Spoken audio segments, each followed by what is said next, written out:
President Trump says Memphis will be the next city where the National Guard will be deployed. This is all part of the administration's effort to crack down on crime. And that move would come without the support of the city's Democratic mayor, who says he does not approve of the troop deployment to his city.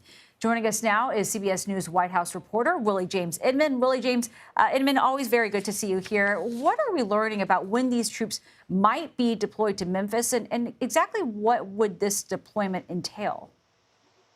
Hey there, Nancy. Good to be with you on this Monday. Well, it's unclear in terms of when the White House will move forward with this plan, but we, of course, know that President Trump has been really forceful about his push against crime. Now, he might not have the full cooperation of the mayor, although the mayor of Memphis says that his powers are limited in terms of what he can do to push back.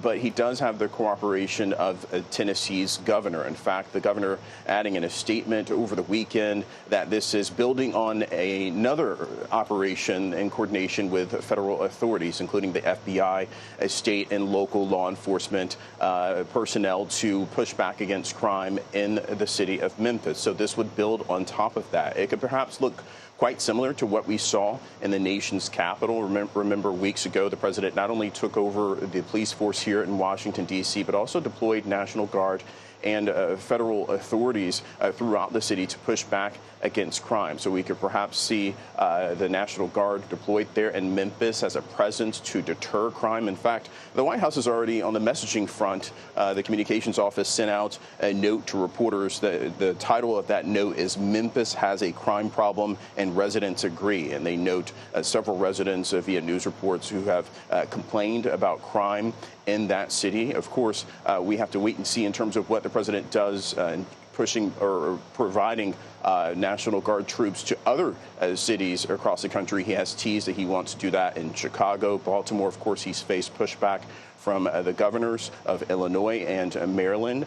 Fierce pushback, in fact, from Governor J.B. Pritzker, who called the president's move to put American troops in American cities disturbing, Nancy. And Willie, I want to ask you about something else that a lot of people are watching very closely, particularly young people. The possibility of a TikTok deal with the president hinting that this could very much be on the horizon at this point. What more do we know?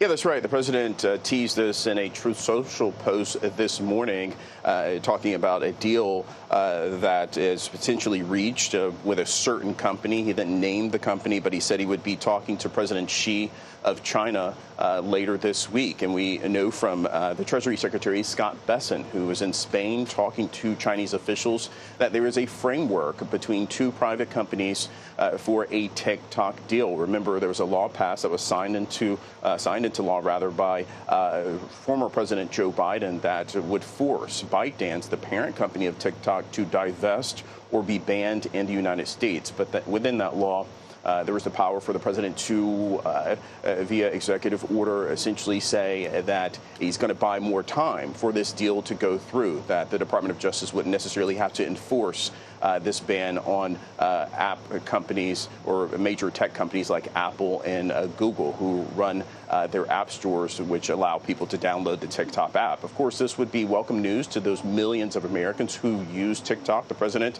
noting that he has used TikTok to reach young people, Nancy. Yeah, plenty of people on there. Willie James Inman, thank you very much.